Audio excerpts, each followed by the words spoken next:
एक कदम शिक्षा की ओर में आपका स्वागत है। स्टूडेंट्स, आज का टॉपिक है वाक्य सेंटेंस।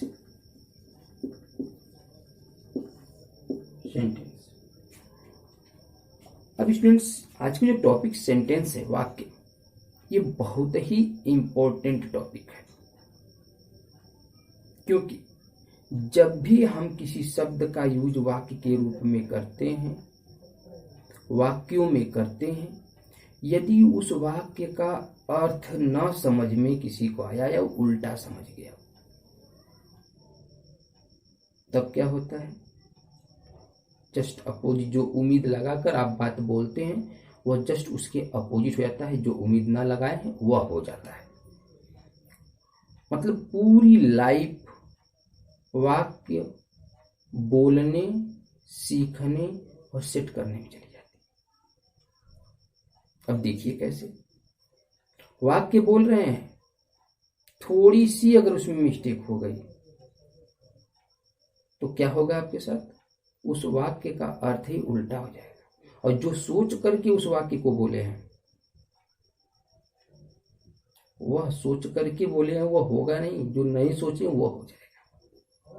कभी कभी लोग अक्सर इसका यूज करते समय क्या करते हैं, लोगों से हंसी और मजाक के तौर पे कुछ वाक्य बोलते हैं कि हम ऐसा बोलेंगे तो लोग हंस देंगे, या उसे मजाक समझ करके कुछ ऐसा एंटरटेनमेंट के रूप में यूज हो जाएगा। लेकिन बोलते हैं आप मजाक में, लेकिन वह व्यक्ति समझता कुछ और है, और फिर आपसे जिस हंसी के लिए कि उसमें तकरार, लड़ाई, झगड़ा हो जाता है, फिर लास्ट में यही निष्कर्ष निकलता, हमने तो आपसे मजाक किया है, हमने तो आपसे हंसी किया है, लेकिन ये तो उल्टा ही हो गया, आपने इसका गलत समझ लिया।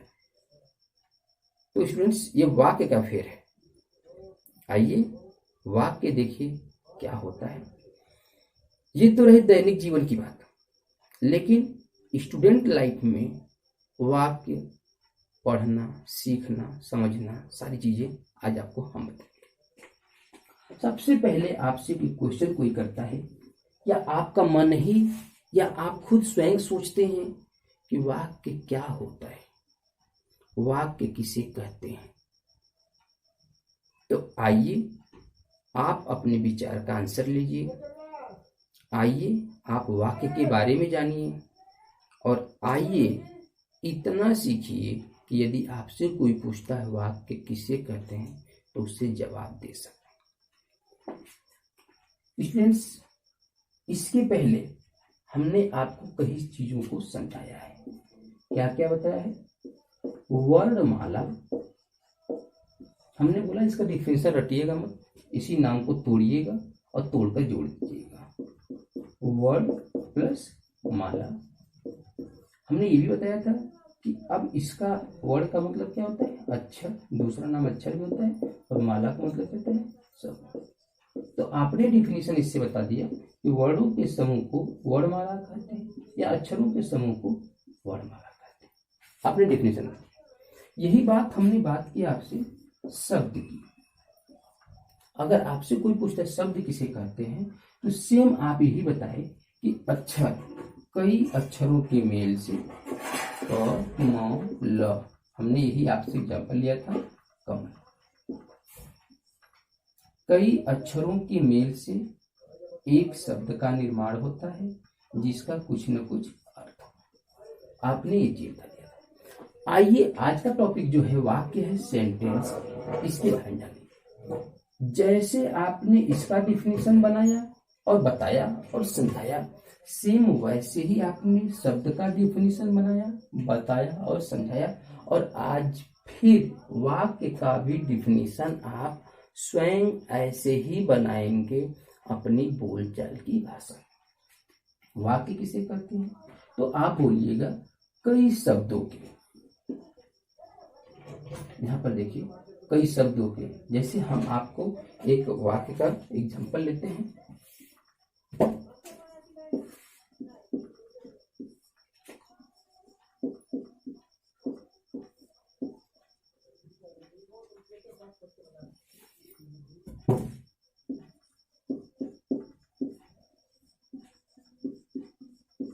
राम खाना खाता है। अब ये कोई आपसे पूछता है कि यह क्या है, तो यह एक वाक्य है। अब यहां पर देखेंगे वाक्य को क्या करना पड़ा। यहाँ राम क्या है, एक शब्द है। खाना क्या है, एक शब्द है। खाता क्या है, एक शब्द है। इस प्रकार से शब्द की लाइन लगी हुई है। इससे आपको क्लियर हो गया, वाक्य का डिफिनीशन बनाना आपके लिए आसान हो गया। क्या कहेंगे कि कई शब्दों की मेल से एक वाक्य का निर्माण होता है। साफ साफ आपने अपने भाषा में डिफिनीशन बना दिया कि कई शब्दों के मेल से एक वाक्य का निर्माण होता है, जिसका अर्थ पूर्ण रूप से समझ में आ जाए। राम खाना खाता है, यह स्पष्ट समझ में आ रहा है कि राम खाना खाता। यदि हम आपको इसी से क्लियर कर दें, अगर कोई ये दे दे कि राम खाना खाता और इसे भी शब्द, ये भी शब्द, ये भी शब्द है, इसमें भी तो कई शब्द हो गए। तो कई शब्द हो गए तो क्या यह एक वाक्य है या नहीं? तो आप तुरंत बोलेंगे उस समय कि यह कई शब्द तो हैं, राम खाना खाता। स्पष्ट नहीं हो रहा है, इसका अर्थ पूर्ण रूप से समझ में नहीं आ रहा है कि खाता है, कि खाता था, कि खाएगा, कि खा रहा है, क्या कर रहा है, यह स्पष्ट नहीं हो रहा है। इसका अर्थ पूर्ण रूप से समझ में नहीं आ रहा है। तो केवल कई शब्द हो जाने से वाक्य नहीं होता है। कई शब्द होने के साथ साथ उसका अर्थ भी पूर्ण रूप से समझ में आना चाहिए। पूरा पूरा स्पष्ट अर्थ समझ में आना चाहिए। यदि अर्थ अस्पष्ट समझ में आता है तब तो उसे वाक्य कहते हैं। स्टूडेंट्स, ये तो बोलचाल की भाषा में लगता है कि अर्थ स्पष्ट में आ जाए, लिखने में भी कई त्रुटियां होती हैं, जिसे अभी हम आपको बताएंगे इसमें। तो ये तो क्लियर हो गया, राम खाना खाता है। अब ये जाकर के यह एक वाक्य हो, किसे क्लियर हो गया, स्पष्ट अर्थ समझ में आ रहा है। तो अगर आपसे कोई पूछता है कि वाक्य किसे कहते हैं, तो आप अब इस वीडियो को सुनते साथ ही साथ आप लिखना भी शुरू कर दें कि कई शब्दों की मेल से एक वाक्य का निर्माण होता है, जिसका अर्थ पूर्ण रूप से समझ में आ जाए। यह एक आप डिफिनीशन अपनी भाषा में तैयार करिए।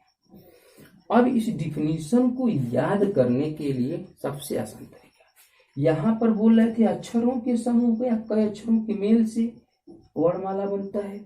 वही चीज यहाँ शब्द में कई अक्षरों के मेल से एक शब्द बनता है, शब्द का निर्माण होता है, जिसका कुछ न कुछ अर्थ होता है। और वही लैंग्वेज इसमें यूज करेंगे तो आपको बार बार याद करने की जरूरत नहीं पड़ेगा। आप समझ जाएंगे कि कई शब्दों के मेल से एक वाक्य का निर्माण होता है, जिसका अर्थ पूर्ण रूप से समझ में आता है। कभी कभी लोग इस सेंटेंस को लिखने के बाद स्टूडेंट्स हिंदी में अगर इसे हटा देते हैं, ये भी पूछ सकते हैं उस समय कि क्या राम खाना खाता है, अर्थ तो पूरा समझ में आ रहा है, कई शब्द भी दिख रहे हैं, तो क्या यह एक सेंटेंस है, वाक्य है? उस समय भी अगर आपसे पूछा जा रहा है तो ध्यान दीजिएगा, लिख कर पूछा जाएगा। इस प्रकार के सेंटेंस को लिख कर पूछा जाएगा, क्योंकि इसमें अगर पूर्ण विराम नहीं है या स्टूडेंट्स इसके पीछे हो सकता है क्वेश्चन वाला वर्ड हो, तो क्वेश्चन मार्क नहीं है, ठीक है। इंटरोगेटिव सेंटेंस होता है प्रश्नवाचक को आगे, तो क्वेश्चन मार्क होना चाहिए। तो कोई भी अगर सेंटेंस है उसके पीछे उसका जो है, यहाँ ध्यान दीजिए, नहीं है, तो उस कंडीशन में भी वाक्य, आपका लिखा हुआ वाक्य सही नहीं माना जाएगा। इसलिए इन सब चीजों का भी बहुत ध्यान देना है। अगर कोई इस तरह लिखता है राम खाना खाता है और उसके बाद बोलता है कि क्या एक वाक्य है, तो आप ध्यान दीजिएगा कि पूर्ण विराम है या क्वेश्चन मार्क है या जो जिस प्रकार का वाक्य है, ठीक है कि नहीं, इसको ध्यान देना आपको। यदि है तो यह एक वाक्य है और स्पष्ट सुने। यही चीज इंग्लिश में होगा तो यहाँ पूर्ण विराम की जगह पर क्या होना चाहिए, फुल स्टॉप लगता है। फुल स्टॉप है कि नहीं। कभी कभी लोग इस छोटी छोटी गलतियों को हटा करके पूछते हैं आपसे कि क्या आप पकड़ पा रहे हैं कि नहीं, समझ पा रहे हैं कि नहीं, या आप रटे ही हैं कि समझे भी हैं। तो इन सब चीज़ों का ध्यान देना बहुत जरूरी है। तो स्टूडेंट्स, अभी अभी हमने आपके सामने 3 चीज लिखा हुआ है। वर्णमाला किसे कहते हैं? वर्णों के समूह को वर्णमाला कहते हैं। अक्षरों के समूह को वर्णमाला कहते हैं। यहाँ पर देखिए, शब्द किसे कहते हैं? कई अक्षरों के मेल से एक शब्द का निर्माण होता है जिसका कुछ न कुछ अर्थ हो। वाक्य किसे कहते हैं? कई शब्दों के मेल से एक वाक्य का निर्माण होता है जिसका अर्थ पूर्ण रूप से समझ में आ जाए। ठीक है, आपने कई चीजें देखा है। इसके टाइप्स भी पूछे जा सकते हैं आपसे, वाक्य के कितने प्रकार होते हैं। तो अभी हम आपके नेक्स्ट वीडियो में बताएंगे कि कई प्रकार होते हैं। साधारण वाक्य, प्रश्नवाचक वाक्य, इस तरह से बहुत सभी वाक्य को, ठीक है, आश्चर्यसूचक वाक्य, इसमें अतिबोधक वाक्य, ये सारी चीजों को जो है आपको हम धीरे धीरे स्पष्ट रूप से समझाएंगे एक एक वीडियो में करके। ठीक है, तो आप यहाँ पर 3 डिफिनीशन अपने से स्वयं बनाएंगे, वीडियो को देखकर कॉपी लेकर के, और स्वयं सुन करके अपनी लैंग्वेज में बनाइएगा। न मेरा चीज याद करिएगा रटिएगा, न किसी बुक का। आप स्वयं बनाना सीखिए, समझ कर लिखना सीखिए। इससे आपको रटना नहीं पड़ेगा, याद करना नहीं पड़ेगा, और भूलने का डर नहीं रहेगा। अक्सर लोगों के सामने भूलने वाली ही प्रॉब्लम क्रिएट होती है। रट तो लेंगे, याद तो कर लेंगे, लेकिन कुछ समय के बाद वो भूल जाती है। सबके साथ है, आप ही के साथ नहीं है। ये मानव की प्रवृत्ति में आ जाता है। तो इस तरह से स्टूडेंट्स, आप इस